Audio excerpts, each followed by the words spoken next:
இன்னைக்கு எப்படியா லவ் சொல்லிட வேண்டியதான். கடவுளை நீ தான் கூட இருக்கணும்.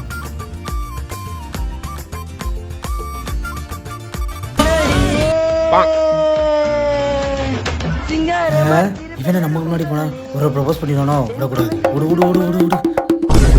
அப்பாடா.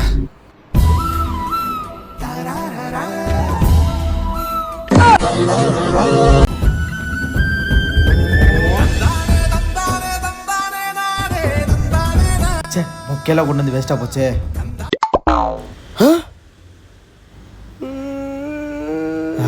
என்ன காண்டா மாதிரி அழுகிற மாதிரி சவுண்டு கேட்குது. இவன் என்ன அழுதுட்டு இருக்கான்? அப்படி என்ன கவிதை எழுதி கொடுத்தா?